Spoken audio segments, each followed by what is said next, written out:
we'll go ahead and kick off. So my name is Amanda. I'm the president for our Orlando chapter here, and we are proud to have Eric Baker with us, who's a Grady alum, and has been a senior props manager for the Wizarding World of Harry Potter down here, as well as the creative director for Star Wars Galaxy's Edge over at Walt Disney World. And so he's going to tell us a little bit about his experience working on those and his journey. And we just ask that if you guys are listening, that you put yourselves on mute. So everyone just go ahead and double check that you're on mute, just so we don't interrupt Eric accidentally. And he is going to be taking questions. So if you think of anything, go ahead and write it down or throw it in the chat. And he'll take some questions after he's done talking. All right. Hi, everybody. I'm very happy to be here. I mean, it's so exciting. I mean, there's like 260 people on, or I mean, it's insane that there's that many people showing up, to hear me talk to you guys. Basically, I'm going to tell you my story.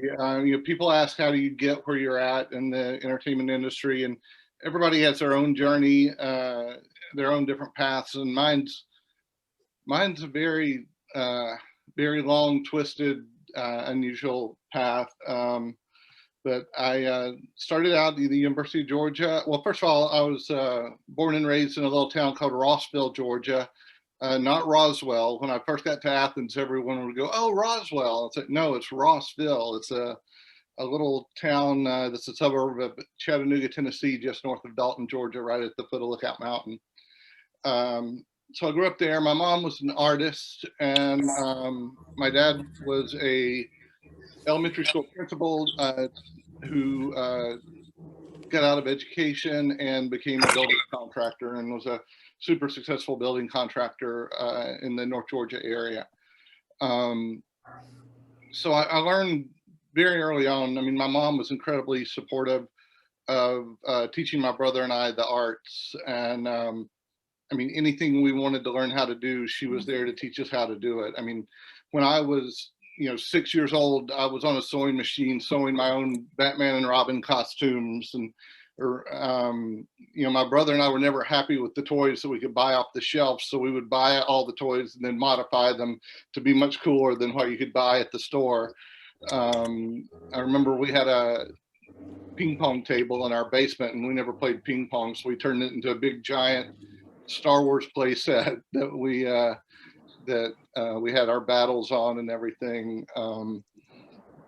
If I wanted to learn how to sculpt, my mom would teach me how to sculpt. Or if I wanted to learn how to, I wanted to make a Yoda mask. Actually, was one of the coolest things she ever helped me with. And so she helped me sculpt Yoda, and we molded it and cast it, and I made my own Yoda mask when I was a kid. And then on my dad's side, I was very fortunate because he instilled an incredible work ethic in me. From the time I was 13 on, I would work 40 hours a week on his construction crews during summer break. And, being the boss's kid, I always got the jobs that no one else wanted to do. So I found out that, even though nobody else wanted to do it, I would do it and do the best I could, and try and do it better than anybody else could do it, because I didn't want anybody giving me a hard time because I was the son. So that was, I've always been very thankful of the work ethic that he instilled in me, all those years working on construction crews. While I was at UGA, I think it was, the summer of my freshman year, my dad convinced me to contract and build a house to see if I was interested in going into that business myself. So I contracted, built, and sold a house my freshman year at Georgia. And I had a good time doing it, but I realized that was not what I wanted to do. I knew from the time that I very first saw Star Wars when I was like 11 years old, I came out of the theater and it pretty much changed my life. I knew that I wanted to do something in the entertainment industry. I didn't know what, but I knew I wanted to be, in some aspect of entertainment. Fast forward a little bit, when I got to UGA, I immediately got into, decided I wanted to be in the J school because I wanted to work in film and television. And at the time, there wasn't a formal film program because everything was, revolved around journalism. My diploma says journalism on it, but my teachers knew that I wanted to be in the film industry, so they allowed me to kind of veer away from the news production curriculum and kind of do my own thing a little bit. And I had several other friends that had the same kind of thoughts, and so they let us, shoot little short films and stuff, and tell stories in our own way as opposed to following, a news format. And then my minor was theatrical design in the theater department there. And I mean, I loved that because I was really able to grow my artistic skills there. I spent my summers working in the scene shop in the theater department, building sets for the summer stock theater and stuff, and really enjoyed doing that. So my freshman year at Georgia, I was determined. I knew I had to build a resume if I was going to get into the film industry when I graduated. So I got the Athens phone book, which for all you young guys, that was the thing that they used to put phone numbers in back before Google and all that stuff. So I got the Athens phone book and went to the Yellow Pages and looked up TV stations. And believe it or not, back in the day, there was a little TV station in Athens called Observer Television Cable 13, and it was directly across the street from the Georgia Theater, actually kind of diagonally across the street from the Georgia Theater. And so I literally walked up to Cable 13 and knocked on the door, and this guy, kind of hippie looking guy with a beard, answered the door and said, "Hey, I'm a student at UGA and I want to work in film and television. Are you guys hiring?" And he said, "Well, we're looking for a makeup artist." He said, "Have you heard of Larry Munson?" And of course, at the time, Larry was, the voice of the Georgia Bulldogs. That was the heyday of Larry Munson. I said, "Yeah, of course I know Larry." He said, "Well, Larry's starting to get up there in age a little bit, and we need a makeup artist to make you look a little bit better on camera." And he said, "Can you do makeup?" And this was the first time that I did this, but I've kind of made a career out of it. I said, "Yes, of course I can do that," knowing good and well that I had no idea how to be a makeup artist, other than I had a makeup class in the drama department. So he said, "All right, you're hired. Be here Tuesday night." And Larry would come in from Atlanta every Tuesday night and do his show live in Athens. So I said, "Okay, great." And then I immediately ran back to the drama department, found my makeup teacher and said, "Okay, how do you do makeup for television?" And so she fortunately had been a television makeup artist herself, and gave me a quick rundown on the difference between doing makeup for television and for theater. And I showed up on Tuesday night and hit it off with Larry real well, and I ended up working at Cable 13 until I graduated. Or actually, the station shut down just before I graduated in 1990. But every Tuesday night for my college career, even on Christmas break, I would drive in to do the Larry Munson show. I'd come back from Rossville to do the Larry's show live on Tuesday nights, and so that was incredible for me. That was the biggest break I could have gotten, because Robin Crystal, the guy who gave me the job, who was the station manager, he's actually, if you're looking at the screen, he's on the far left side, the gentleman with the white shirt and beard there.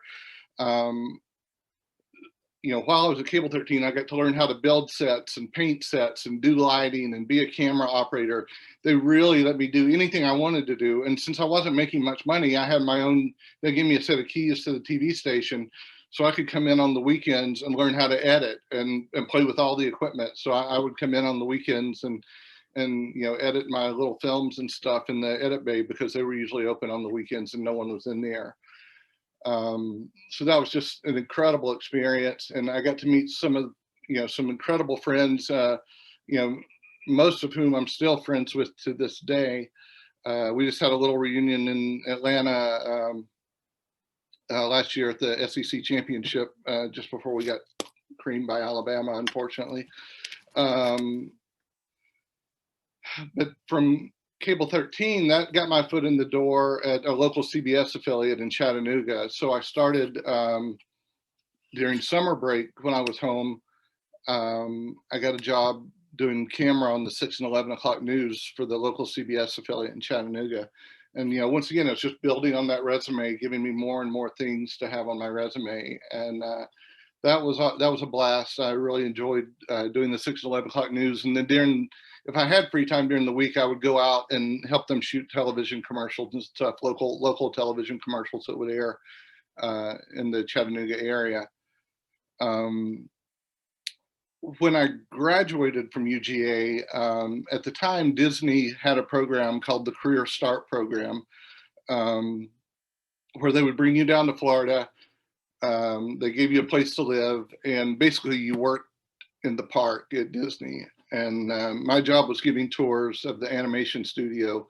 At the time, Disney Hollywood Studios was called Disney MGM Studios, and they had a fully functional animation department there. And so I would give tours of the animation studio. And, you know, that was kind of my big break right out of college, was that. And Disney still offers, the Career Start program's now defunct. They don't do that anymore. They do have the college program. It had been put on hold because of COVID. I don't know if they've started it back up. I think they have. Oh, they haven't? No? Okay. Well, the college program's a great way, you know, to get your foot in the door and get to know, you know, the theme park industry anyway.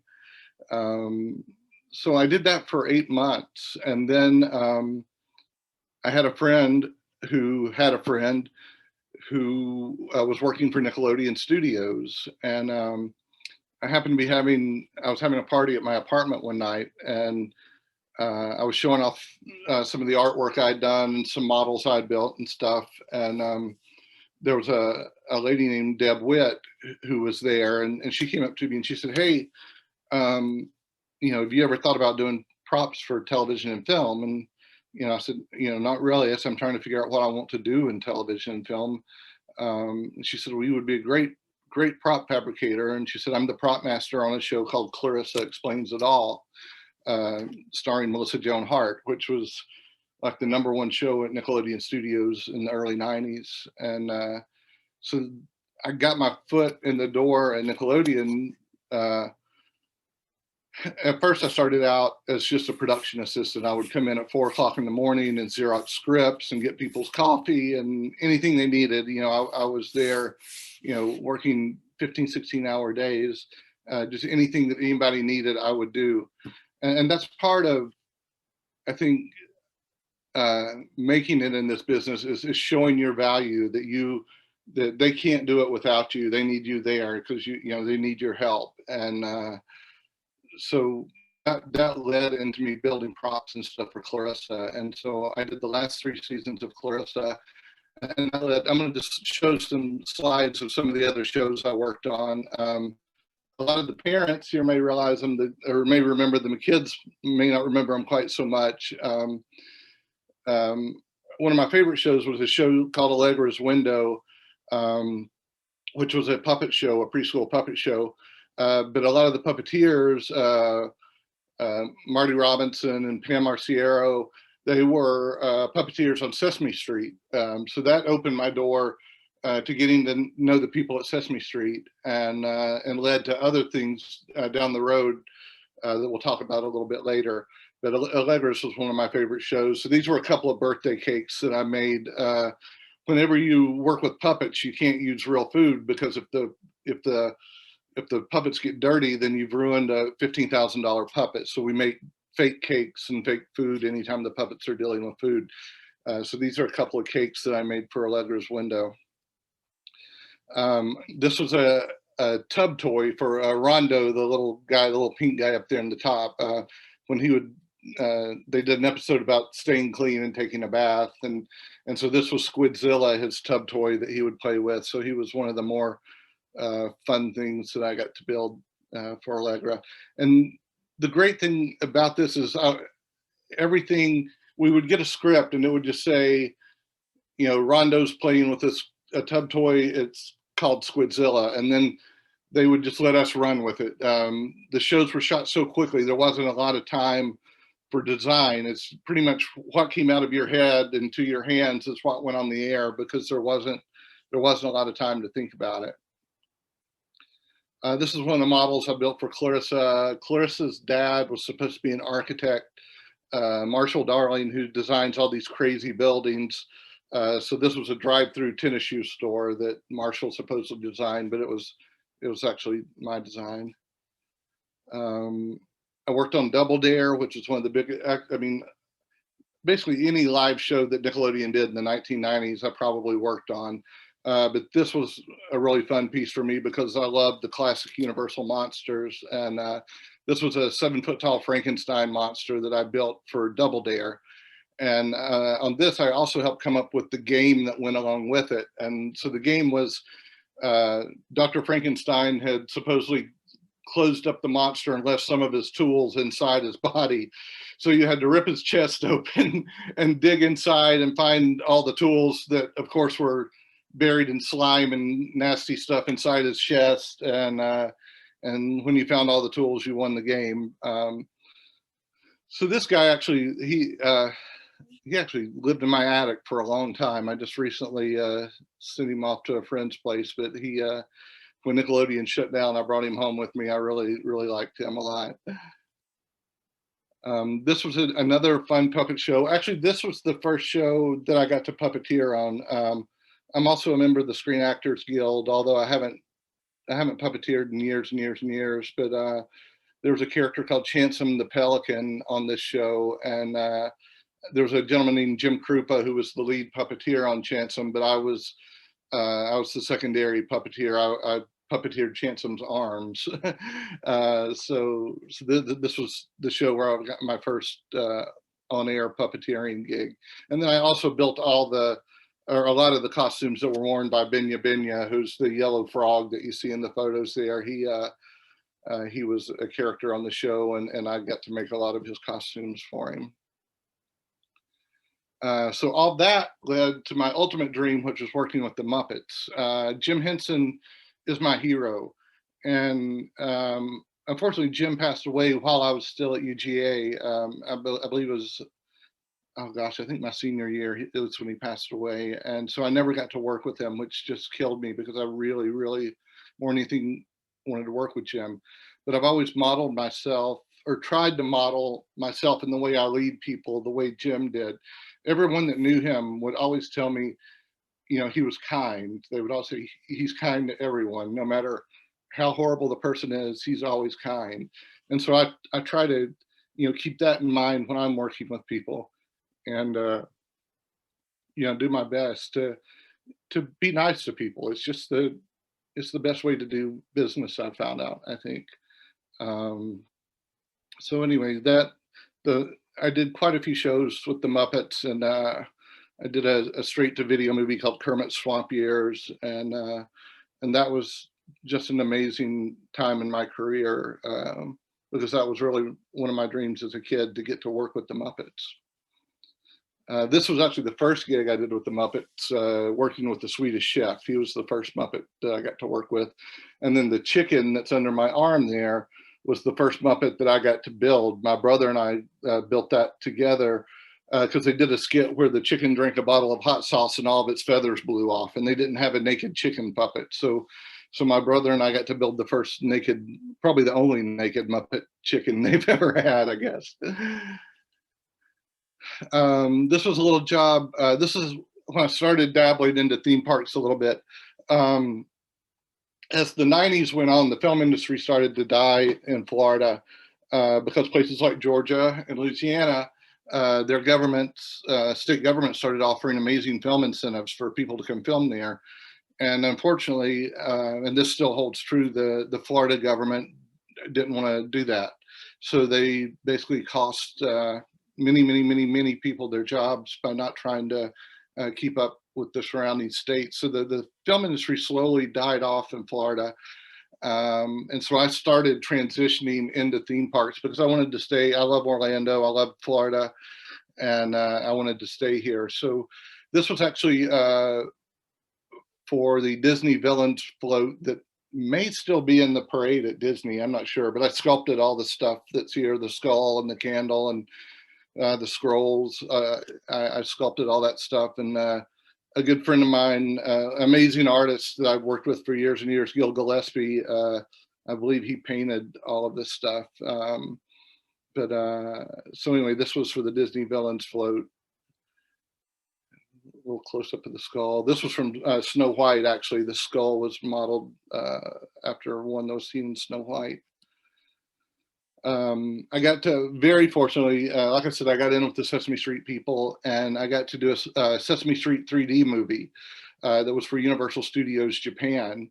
And so this was me hanging out with Oscar. He wasn't happy that I was in his garbage can, but I got to do prop fabrication and set dressing for the Sesame Street gang. And we rebuilt the entire Sesame Street set. Instead of going to New York and just filming on the existing set, we rebuilt the entire Sesame Street set on a soundstage here in Florida.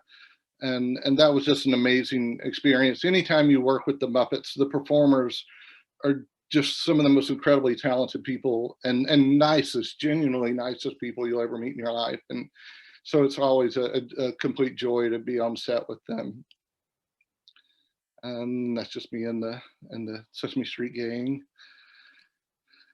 One of the coolest, my other passion is the space industry and NASA. And so I was very fortunate. I got a call.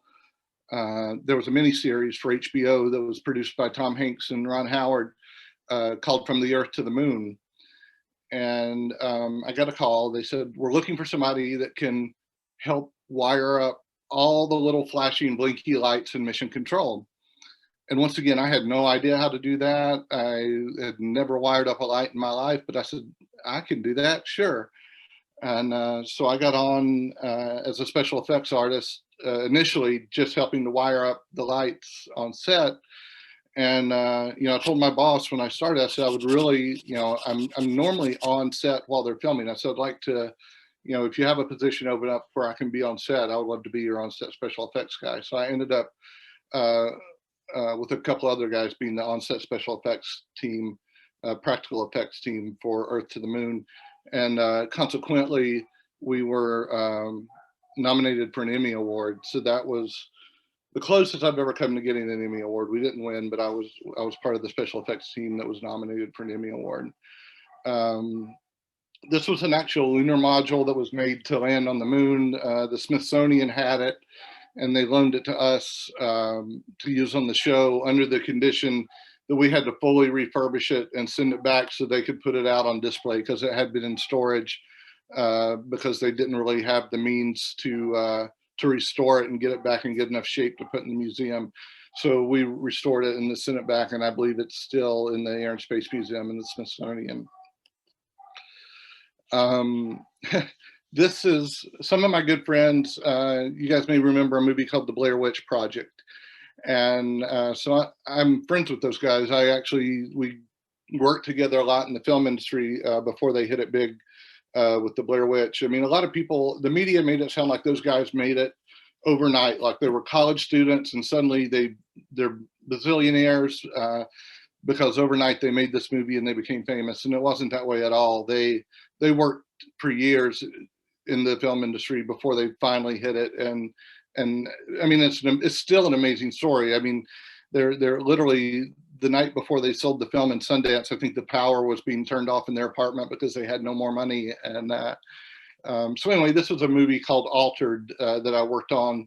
And this is there was an alien in the film. And so this is the stunt double for the alien, who was actually played by a girl named Missy Rosas, who is now a creature actor on the Mandalorian TV series. This was another one of my puppeteering jobs. It was a TV show called Sheena. Sheena was produced by the brilliant people who brought us Baywatch. It was about a female Tarzan played by Gina Lee Nolan who lived in the jungles of Africa. And so I was a gorilla puppeteer on Sheena. And that was the one that got me into Screen Actors Guild. I had to join Screen Actors Guild to be a puppeteer on that show. So these were radio controlled puppets, and a company called K&B Effects built the gorillas, and then myself and a guy named John Kennedy were the puppeteers. And that's the gorillas on set. I've done everything from music videos to TV commercials. I mean, I've worked with everybody from Tom Hanks to Kermit the Frog. This was a music video for Life is a Highway from the movie Cars. And this was the country music group Rascal Flatts, which my wife was incredibly jealous because I think she had the hots for Joe Don Rooney, who was one of the guitar players for Rascal Flatts. So I took lots of pictures on set to rub it in that I was getting to hang out with those guys. But this was a really cool thing because we built a drive-in movie theater that was supposed to be in a desert. We built the entire thing on a soundstage here in Orlando. We brought in, truckloads and truckloads of dirt and sand, and we had a amazing art director, David Kaler, oversaw all this. And so this was for the Life is a Highway music video. And then each of the guys in the band had their own car that they stood in the back of and sang. And so this next little step in my career was as the film industry finally was completely dying off. I took an entry-level position with Universal Studios Creative, and I initially got on building, the entry-level position was a model builder, an architectural model builder. And once again, I had never done that, but I had a class at UGA in the theater department where we learned how to build architectural models. So I got a call, I think once again from Dave Kaler, who was the art director on the Life is a Highway video. And he says, hey, I'm working over here as a model builder. Do you want to come help us out? So at the time they were working on a park, which ended up getting canceled, but a park called in Shanghai, China. So I spent a year building models for that. And then they pulled the plug on the project, and I was unemployed and had downtime again. And I get a call one day from a guy named Eric Hunt, who was with Universal Creative. And Eric said, hey man, I want you to come in and help us build a model of a castle. And I said, okay, sure, fine. And everything that we do in the theme park industry is extremely, extremely top secret until they want it to not be top secret, until they make the announcement or tell you what the thing is. So, we may work on something for 4 or 5 years before it ever becomes public knowledge what we're doing. So anyway, I showed up to work this first day and I signed one of 1,000 non-disclosure forms I've signed over my career. And they said, okay, the castle is Hogwarts Castle and it's Harry Potter. And I said, what? I had heard of Harry Potter. I had seen one of the movies, I think, but I had not read any of the books or anything. So for me, it wasn't a big deal. I didn't realize how huge Potter was. But anyway, so I jumped in and immediately started building models of Hogwarts. And for 2 years, I worked with the creative team developing models that became part of what is now the Wizarding World of Harry Potter. A lot of times we would build a model here, and then we would ship it to England, and the film crew, Stuart Craig, the Academy Award-winning production designer from Potter, he and his incredible team in England would then take what we had done and tweak it and change it and make it infinitely better than what we had come up with. The guys over there were just geniuses. So it was a very early model of what became Hogsmeade in Orlando. One of the coolest parts about being in the theme park industry is that I still get to keep my fingers into the film industry. So working on Potter, I got to go to England and was there for the filming of the last 3 Potter films, for Deathly Hallows 1 and 2, and for Half-Blood Prince. So this is me with the real Gryffindor statue that marks the entryway to Dumbledore's office. So this was on the film set at Leavesden Studios in the UK. This is in the Great Hall. I mean, everything that we took, everything that shows up in the parks is a dead match to what's in the film as much as possible. One of the things I did when my first day building models for Potter, I found a guy named Paul Dario, who was the producer on the project. And I told Paul, I said, Paul, you know, whenever you guys get to it, I would like to be the decorator on this project. You know, I said, I used to do that type of stuff in the film industry. And, you know, once again, I had no idea how to decorate a theme park, but you know, I said, I would like to be the decorator on this project. And thank goodness 2 years later, when they got ready to hire a decorator, Paul came right back to me and said, hey, it's time to hire a decorator. Do you want to do it? And I said, yeah, absolutely.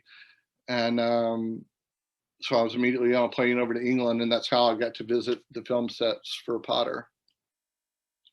And I took thousands and thousands of photos of everything. This is me in the real Dumbledore's office. And that's probably one of the sets that I'm most proud of that we built, because we exactly duplicated everything. You know, I even tried finding the exact same books that he had on his desk. And so Dumbledore's office that you see in our Hogwarts castle is very, very faithful to what's in the film. And this was the grand opening of the Wizarding World of Harry Potter in Orlando. Potter was a game changer in the theme park world.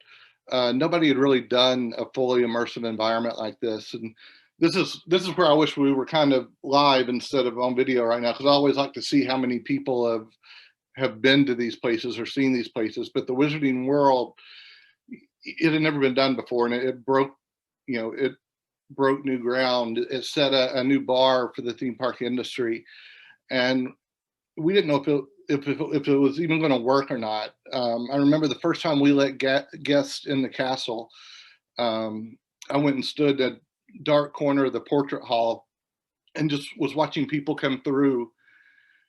And there were these 2 girls, you know, it's Orlando, Florida, so it's 1,000 degrees, you know, it's like the face of the sun outside. And these girls were wearing Harry Potter big black robes and a scarf, and they had their wands.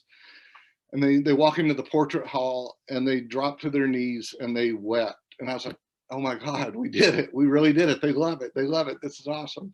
And I tell that story 100 times. I still get chills every time I tell it, because I honestly didn't know until then if people were going to love it or go, God, this is horrible. What did they do? But that was, you know, one of the most touching things in the world for me was to see that the fans truly, truly loved what we did. And I mean, to this day, you can go stand at the entrance to Hogsmeade and watch guests come in the morning. And I guarantee you'll see at least 3 or 4 guests stop and cry when they come in, because they're moved so much by what they're seeing. After we finished the first Potter, believe it or not, many of us were laid off for various reasons.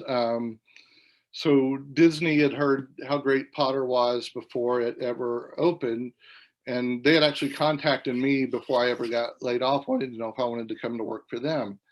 So I actually finished Potter on one day and started Walt Disney Imagineering the next day. I didn't miss a beat. And I had some amazing experiences. One of the coolest things I got to do, and one of the most funny, I think it's a great example of the corporate world and how things work. They put me on a private jet and flew me to Castaway Cay, which is Disney's private island, to hang flags on the island. So I flew down on a private jet with another Imagineer, and we spent 2 days hanging these flags on the island. And then we got on our private jet and flew back to Orlando. But that was one of the coolest experiences. That is such a gorgeous place. If you haven't got to do a Disney cruise, you got to do it if we ever get to do cruises again. But Castaway Cay is just a gorgeous, beautiful, beautiful place. And to be at the top, I mean, when the ships aren't in, there's maybe 50 people on the island. So it was like Gilligan's Island. I felt like I had the whole place to myself. It was amazing. Another thing I got to do, I did dry dock on the Disney Magic. And so this is me standing underneath the ship while it's in dry dock. And that was a horrific and amazing experience at the same time, because you're living on the ship as it's like a giant NASCAR pit crew that in 3 weeks strips the ship bare and puts it back together. So they're tearing the door off your room, and you never knew if you would have plumbing one day or not, or if you would have air conditioning, or it was just like a pit crew going through and just tearing everything out and rebuilding the ship. I mean, even like the swimming pools, they jackhammered up all the swimming pools, and the beautiful marble flooring in the entryways, they tore out all the marble flooring and put down brand new marble flooring. Swimming, I was on board mainly helping. I decorated one of the teen clubs on the ship, and did a lot of work in the Walt and Roy suites, which are the big luxury suites on the top of the ship. I helped do some decorating on those. It's just another shot of the ship. One of the last, I've had 2 trips to Imagineering. So this was the end of my first trip. I got to work with an amazing guy named Pete Carcillo, who's now with Universal Creative, but at the time he was designing all the super cool interactive pieces that you see in the Haunted Mansion extended queue line. So I got to help decorate that extended queue at the Haunted Mansion. And I mean, one of the coolest part about it is getting to watch Pete hand sculpted a lot of the pieces that are in that extended queue, and just getting to sit and watch a master sculptor like that work was amazing. Because I sculpt, but I'm nowhere near the same level that he was on. So it was really, really cool to get to see something like that happening. And then skipping forward just a little bit, I got a call from Universal that said, we're doing Diagon Alley, would you like to come back? So they lured me away from Disney, and I went back to Universal to do Diagon Alley. And as part of Diagon Alley, they let me set up a scene shop. They had never had a full dedicated in-house scene shop to build props and set dressing just for the parks. So we rented a 20,000 square foot facility, and I was able to hire 30 or 40 of the most amazing artists in the world. I got to handpick each artist that worked with us, and a lot of them are on tonight. I don't have enough time to name everyone, but every one of them, a lot of them came from the film industry with me. Gloria Reffitt, who was my right hand, she's kind of the other half of my brain and keeps me headed in a straight line because I'm all over the place. As you can tell from listening to me talk. But I had just an amazing crew, and we built in Diagon Alley, there's 106,000 pieces of props and set dressing that bring that world to life.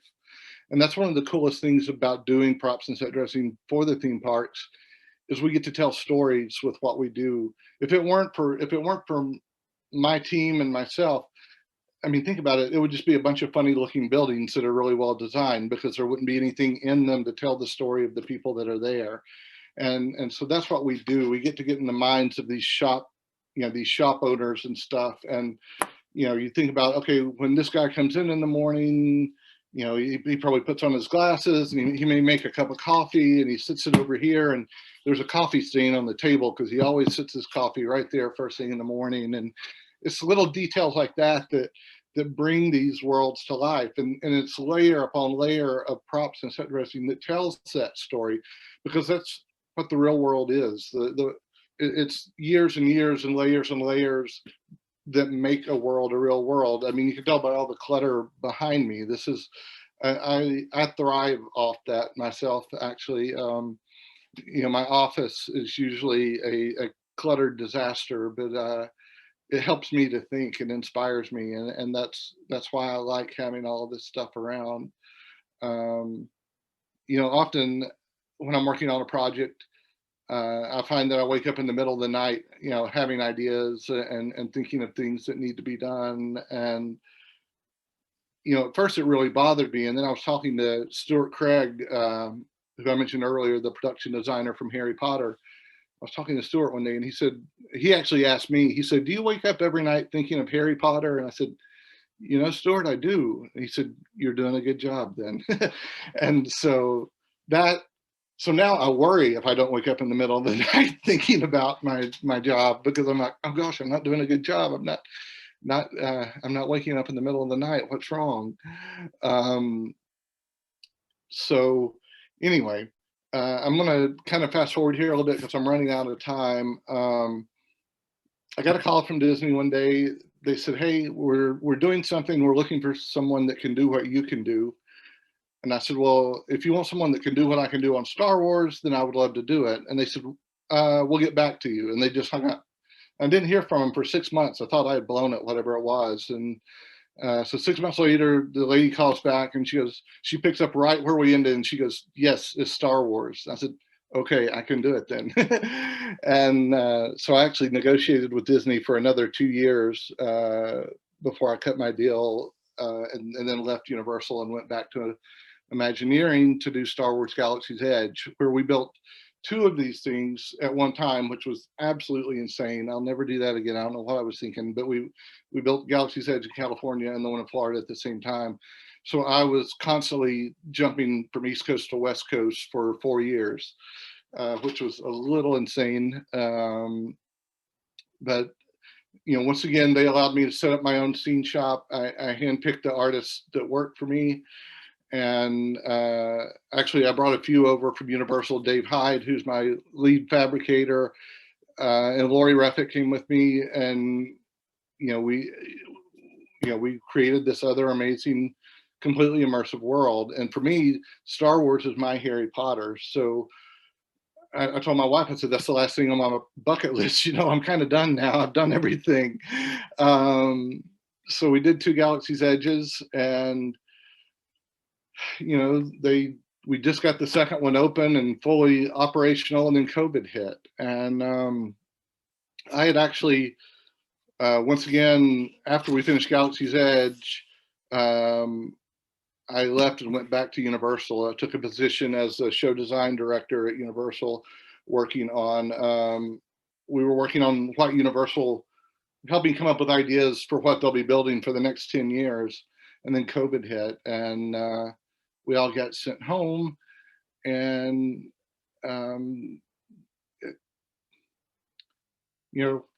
COVID has pretty much devastated the theme park industry. And so anyway, we're still at home, a lot of us, because most of the people who build this stuff, we were all laid off because all construction is stopped on the theme parks. And so in the meantime, until things start back and we start building things again for the parks, I've started my own company, Eric Baker Creative LLC, and I'm taking on contract jobs. I just finished working with Imagineering again, but as a contractor this time, designing and overseeing the fabrication of all the props and set dressing that are in a brand new Star Wars gift shop that just opened last week at downtown Disney in California. So that's really the latest thing I've done. And in a nutshell, I mean, that's pretty much my story. That was the very quick, abbreviated. I can't believe how fast that time went. But I mean, for everybody out there, I mean, to quote Kermit the Frog, one of my favorite people in the world, life's like a movie, write your own ending. And I've got a lot more to write, and I'm sure you guys do too. So for you guys that are trying to get into business, just be persistent. Look for internships. Disney and Universal both have amazing intern programs, and so many of those positions turn into full-time positions. But if you can't get in at Disney or Universal, there's thousands of smaller companies that contribute to the magic and help make the magic. And you know, knock on those doors. Don't just email somebody a resume. Go knock on the door and tell them you want to work there. And you know, you'll get in eventually. Eventually, somebody's not going to slam the door in your face, and you'll get in. So, anyway, that's my little presentation. Let's answer a few questions. All right. If you have any questions for Eric, you can either come on off mute and say them out loud, or feel free to throw them in the chat as well, and I can read them. Can I ask a question? Hi, I'm Shelby. I don't know if that matters, but can you talk about, if you're comfortable with it, how kind of old you were at the different stages of this? Because it's easy for like me and for a lot of other young students to just think like, oh, I'm 25. I've missed the opportunity. Well, first of all, I'm 53 right now, and I did not become a creative director till I was in my late 40s. I mean, it takes a long time to get to the top of this business, and a lot of hard work. But have fun doing that stuff that gets you there, you know? I mean, have fun along the way, enjoy it. Don't just be so concentrated on, you know, being the top of your business that you miss out on the fun. You know, when I was at Nickelodeon Studios, that was in 1990. That was right when I graduated from Georgia. So I was very fortunate, you know, to have met Deb Witt, and she got my foot in the door. And so I was, you know, in my 20s the whole time I was at Nickelodeon, I guess. And then my film career took me through most of my 30s. And then it was really late 30s when I started, you know, when I started that entry-level position in theme parks as a model builder. But I had all of that experience in the film industry to build upon and help me to succeed in what I was doing with the theme park industry. Thank Does you. that help? Very much so. Thank you. You're welcome. I have a question. Yeah. If we are interested in working with you, are you hiring for Eric Baker Creative, or is it just a one-man company? Right now, I'm just a one-man band right now. Okay. No, that's fine. You know, hopefully someday, maybe. I mean, honestly, I hope to be back with Disney or Universal once we all recover from COVID and things get back to normal. But you know, you never know. Keep an eye out, and if you ever see that I am hiring, send out a resume and remind me we talked on this thing. Go knock on Eric's door. Yeah, knock on my door. Can we add you on LinkedIn at all, or? Huh? Can we add you on LinkedIn at all, or you? Yeah, I mean, I'm really bad at checking that stuff, but yeah, I mean, feel free to send me a friend request if you want, and you know, I'll try and respond. Thank you. All right, I've got some questions. Send a note with it and tell me that you were part of this, so I'll at least know that you were part of this. I have some questions from the chat real quick. Maxwell wants to know, are there any hidden UGA references in your work? Are there any hidden UGA references? I don't think so. I don't have it in this room, unfortunately. I do have a full-size BB-8 from Star Wars that is painted red and black, and so he's BB-UGA, and so he's one of my new favorite pieces to my collection. Oh my goodness, I love that. I want one. Austin wants to know what it was like to be on One Day at Disney. So if you guys don't know what that is, it's a kind of a documentary that's on Disney Plus. That's about working at the theme parks. Yeah, One Day at Disney, that was such an incredible honor to be picked for that. Out of the over 200,000 employees at Disney, they picked, I think, 75 of us to be part of a coffee table book called One Day at Disney, where they followed us around for a day and just kind of documented what we do, what our life is like at Disney. And I still to this day don't know how I got selected or who nominated me. My boss didn't even know about it. It's funny. I was going out to California for something with Galaxy's Edge, and they said, "Hey, while you're out there, we need you for half a day to do a photo shoot." And I was like, "Okay." So, and they were really secretive about it. They just said, "You know, it's for a book we're doing, but we need you for the photo shoot." So they did a photo shoot with me for the book, and then that was when they kind of told me about the whole thing and what it was. And it was Bob Iger's idea, is my understanding. And once again, I have no idea how I was selected, other than it's an amazing job that I have, and an incredible honor to get to do what I do. And I'm really, well, I mean, I'm the only person in the world that's done what I do, I think, as far as the level of immersive worlds that I've helped to build. And so yeah, definitely check it out on Disney Plus. There's the One Day at Disney feature version, which I'm in, and then there's what they call the One Day at Disney Shorts. So you just go to One Day at Disney Shorts and then scroll down to my name, and it's a little 4-minute documentary, but it's pretty cool. I was very honored to be a part of that. I'm also on Disney Plus. There's a great documentary series called The Imagineering Story, and I'm in episode 6 of The Imagineering Story. Also, you can check me out there. That's awesome.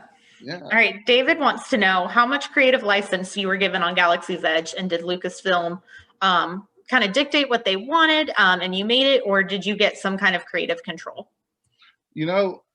Because of the amazing artists that are on my team, because of the amazing work they do, we were able to very quickly build a trust with Lucasfilm. Same thing with Harry Potter, where they really entrusted us to take these amazing franchises and add to the lore, and they gave us very little guidance on that, because they saw what we were doing and they knew we understand it. And I mean, what's cool is our stuff starting to show up on things like The Mandalorian now. I was watching The Mandalorian, like the first episode of the 2nd season. I was like, hey, those are our missile tubes that we built for Galaxy's Edge. I remember that. So we quickly built a trust with Doug Chang and the amazing team at Lucasfilm, and they just let our imaginations run wild, because there was so much stuff we had to come up with that you never see in the films. When a stormtrooper gets home and takes his helmet off, what does he hang it on? Where does he put it? What does he do?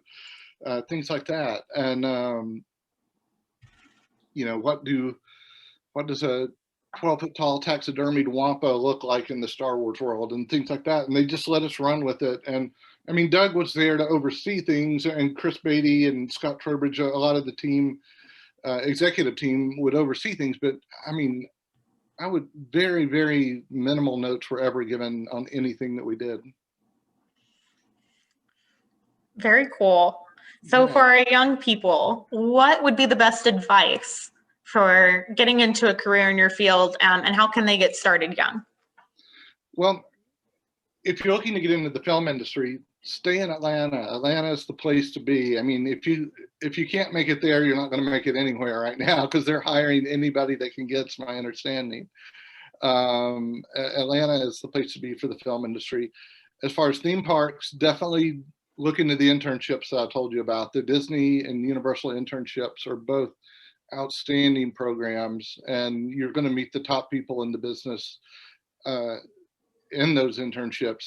There's also the Themed Entertainment Association, TEA. They have a program for college students.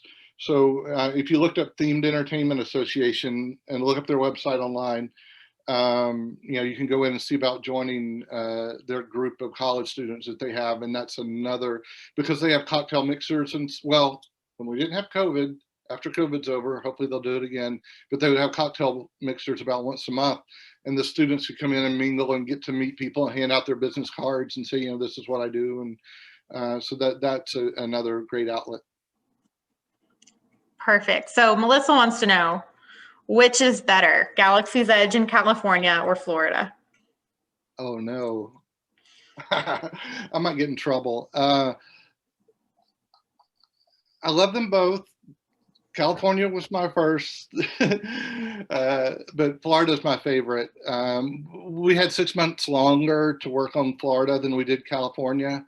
So I think we really got to dial it in a lot more than we got to with California. We were very much rushed to get to the opening date. And that's one thing that becomes frustrating sometimes as an artist, because you're always driven by an opening date, and you never want to finish up. You want to keep adding and tweaking. And so in my opinion, Florida is the best, because we got to really dial it in, or I did anyway. I got to do a lot more that I wanted to do in Florida than I did in California.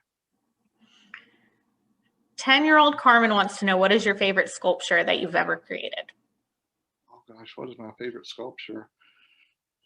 Oh, that's a tough one. For fun, I sculpt tikis, and I actually, since I'm not really in a full-time job right now, I've spent some time sitting over at Cocoa Beach on the beach just sculpting. And so I think there's several of my little tikis I've sculpted lately. I wish I had some here to show you. I don't have any in here. But anyway, so that's probably the favorite thing that I've sculpted right now, I guess. Although, I mean, anything I did for a TV show was fun too. Oh, actually, I do know what my favorite thing is. I sculpted the hogshead beer taps for Harry Potter. So when you go get a hogshead beer at the Wizarding World of Harry Potter, look at the beer taps. Those were mine. So I had these meetings that would drag on for hours and hours that just literally sucked the life out of me. And so I started bringing stuff to the meetings. And I would sit there and sculpt during the meetings. And so the hogshead beer taps that's the one, I think. That's amazing. What are the biggest difference between working for WDI and Universal Creative? Wow, that's a good one. And I may offend people with my answer. I don't know. Actually, this is an answer I'm stealing from a good friend of mine who also worked for Universal Creative and for Disney. And she said that working for Disney is like going to a tea party every day, and working for Universal is like going to a street party every day. For me, Universal was much more like a family, a tighter knit group, because we were a much smaller group.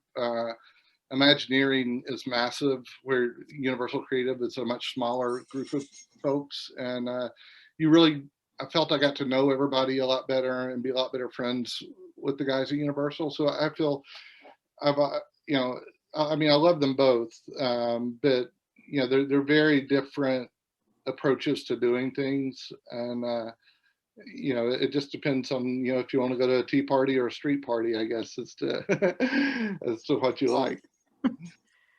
So Philip says, is your picture hanging on the wall of fame at the UGA theater office? And if not, you should send it in. It's not. I didn't even know they had a wall of fame. The theater department needs to ask me to come speak at UGA. The J School's had me back, but the theater department's never invited me to come speak. I'd love to come speak to the theater department. There was a picture of me hanging in the entrance to the J School for a while. I don't know if it's still there. But I don't know if they've still got it up or not. But yeah, I would love to tell the theater department to give me a call. Did you ever study abroad while at UGA? I did not. I loved Athens. I still love Athens. It's one of my favorite towns in the world. And I spent every free minute I had. I mean, I went to summer school every summer just so I could stay in Athens. And so yeah, no, I did not study abroad at all. Is there a way that anyone can stay in touch with you who would like to connect? I mean, you can follow me on LinkedIn. I'm not a technological person at all. I'm not huge into social media and all that stuff. But yeah, I am on LinkedIn. Did you have any landscape architects in your field, or what kind of other degrees? Well, I don't have a landscape architecture, but yes, I mean, the theme parks rely heavily on landscape architecture. In fact, right now, I was just on the Universal job site today, and they're hiring, they're looking for landscape people at Universal right now, I believe. I saw on their job site, and some of them were even entry-level positions, I think, that they had. So, if you've graduated and you're looking for work, it might be worth checking out. Which is better, Wizard's Brew or Dragon Scale? I usually go for Dragon Scale. I think because I like the beer tap better. That's another one. A guy named John Hayden, who worked for us, helped design that, and I kind of guided him on it. But I love that the beer tap on that one's really cool. I like the Dragon Scale. How closely did you work with script writers in bringing to life the stories? On Galaxy's Edge, I worked much closer with the script writers. An amazing lady named Margaret Garrison was our lead writer, and I worked very closely with her on a lot of stuff. I didn't, not so much on Potter, because Potter, we were guided so much. I mean, Potter, there was a lot less for us to create, I think, originally, because there's so much in the books. I mean, like in Star Wars, there's no food except blue milk, but in Potter, they've got, all this amazing stuff that she had written into this world.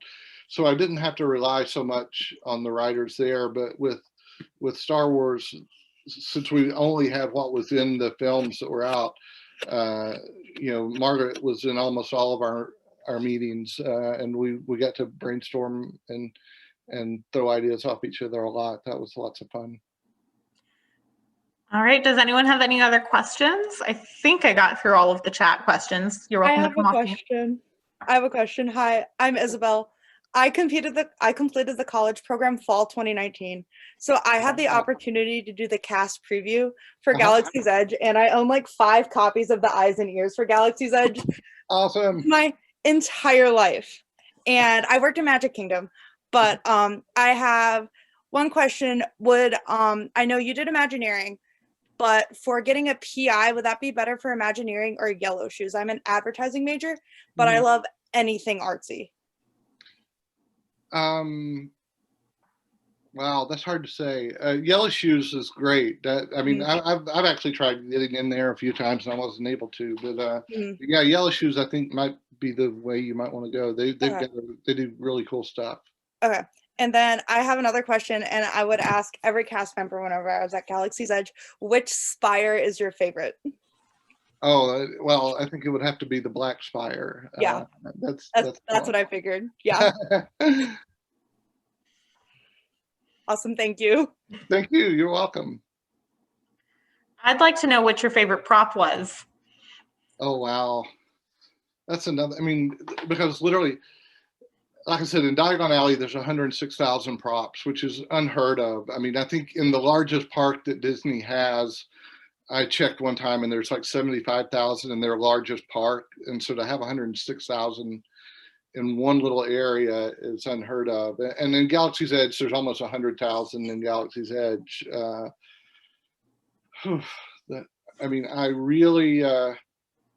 I really loved all the taxidermied heads in Galaxy's Edge, all the taxidermied animal heads, partly because it was pushing the boundaries of what Disney would let me do, putting dead animals on a wall, and it